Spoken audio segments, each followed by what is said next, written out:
Subscribers. Today I want to talk about optimal programming. So, right now I'm in a phase where I'm just trying to kind of rebuild my base on my compound lifts and accessories for that fact of the matter and get, quality stimulation and achieve progressive overload. I'm not in a phase where I'm going for any top sets or trying to crank out like 3 rep maxes or anything like that. I just want to kind of build that foundational base again before I can move into a peaking phase.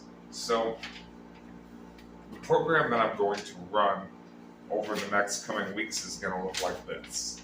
So it's a 6-day push-pull leg split, but it has perimeters to kind of prevent overtraining, which is something that I've found myself like kind of doing by accident, but it is possible to do it, even though a lot of people kind of say that it's not. I mean, if you're having trouble getting to sleep or if you're experiencing muscle cramping, that sort of thing, you can most likely be overtraining, or if you have, minor joint pain, etc. So when it comes to finding optimal programs, I want to say that there is no perfect program. Every program that you can run, whether it's a bro split, whether it's a push-pull legs, whether it's a hybrid of that, right? Like for years I was running a pull and legs together, which had me squatting 3 days a week. Did pretty well with that split, but I felt like I couldn't prioritize the some of the pulling movements for the upper back, like the vertical and the horizontal pulls, right? So not a bad system. Might run it again. It's in the air, but I think this is going to be a good split to run in the present moment by breaking that pull session up with the legs. So first off, somebody could run like a push-pull legs or a combination of the two, like I mentioned, or they could run a bro split. Bro split would be like back day, chest day, leg day, arm day, shoulder day, something along the lines of that. Now, bro splits aren't bad. They allow you to hit a muscle really, really hard, but the problem is you don't really get that frequency of being able to hit that muscle twice within a 6-day period of time, right? So there is that massive con that comes with the the bro split per se. You can't really hit the frequency that most people find optimal for drug-free lifters. Now that doesn't mean some people can't make gains on that. If you get on a good bro split and it's working for you, and you're making gains, you're going up in weight in the gym, you're you're sleeping, you're eating, and all that stuff's going good. Keep going with that bro split. But for me, I feel like I need a little bit more frequency, so I lean more towards the push-pull legs or the legs in legs and pull together with our push day. Either one of those two, I feel like I can make the most optimal progress on. So now somebody could also do an antagonist split too, which is somewhat like a bro split, where they do like chest and back one day, and then they do like legs and shoulders another day. Again, like I said, there's no perfect split. Somebody, if you're running a system like that and you're seeing like the best progress that you've ever made in the gym, keep running that system. But like I said, there's many different ways to do it. Also, there's upper lowers, where you do upper body one day, lower body the next. And people sometimes do that anywhere between 4 to sometimes even 6 days a week. Not a bad split, but if you're stronger at movements like bench pressing and like for instance rowing, you might be a little bit more fatigued than you want to be by the time you get to your overhead press movement. So everything has a con.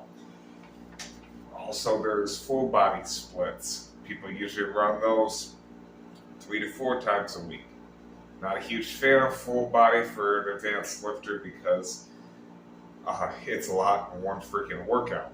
Okay, so You know, you'd be going heavy on benching, squatting, rowing, curling, everything all in one workout. And I just feel that's going to take too long for most people. But then again, there's always an exception to that rule. If you're a person that's doing really well on, 3 hour workouts, three, long full body sessions, and you're an advanced lifter, you're making all the gains.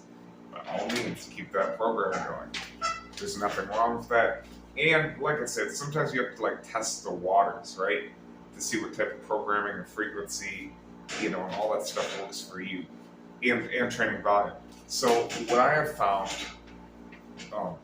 to be a huge factor is I gotta get frequency. If I can't get frequency, I don't make gains. If I'm not benching twice a week, I don't make gains. If I'm not squatting at least twice a week, I don't make gains on those two particular lifts.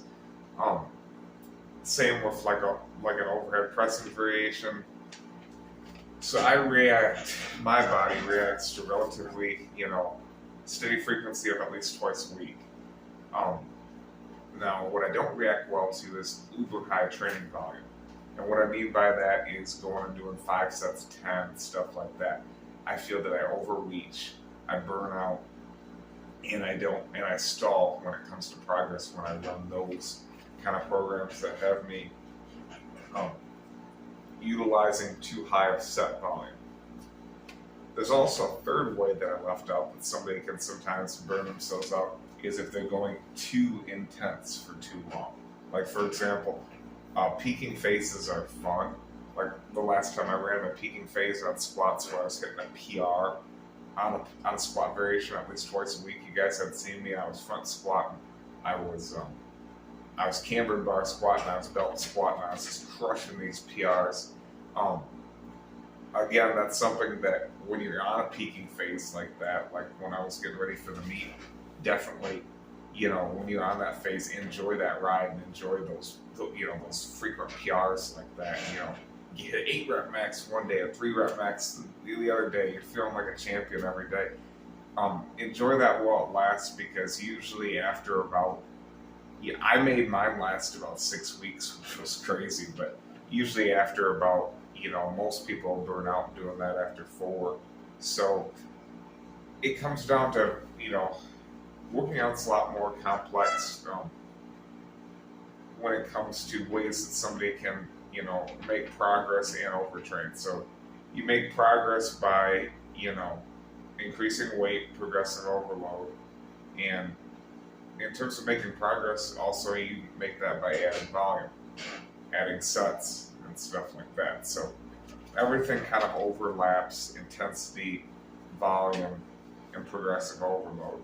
And you can overtrain in either direction. Like I said, you can't keep a peaking phase up forever where you're setting a PR all the time.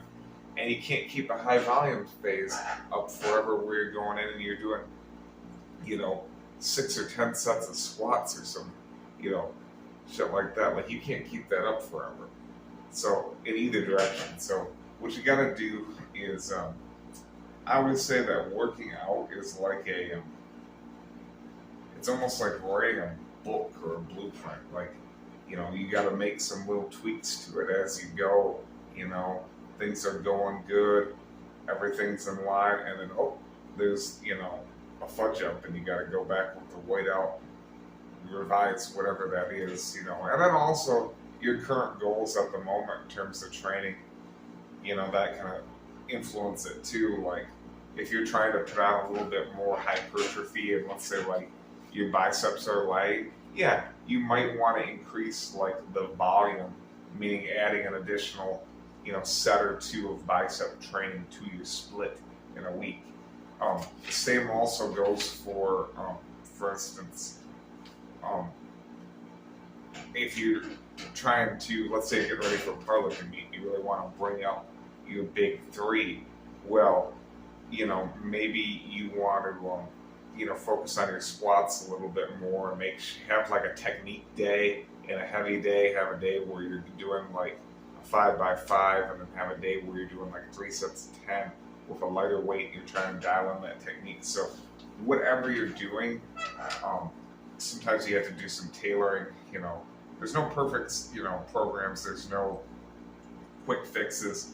There's really just you trying to make the best of what's going on with you mentally and physically in the moment to achieve your goals. So basically, the split that I'm running is a 6-day legs push pull. So it's the legs push pull. So that would be Monday legs and core, Tuesday push, Wednesday pull and core, and Thursday legs, Friday push and core, Saturday pull, and that's after I do a CrossFit Metacon. So again, that's legs push pull. So if anybody wants a copy of this particular split or any questions, I can answer those. And there are some rules to it too. Limit the workouts to 2 hours. Never do more than 3 sets per exercise. Keep frequency high, but training volume relatively low. So that's all I have to say about programming for today, guys. If anybody wants any inquiries about this particular program, let me know.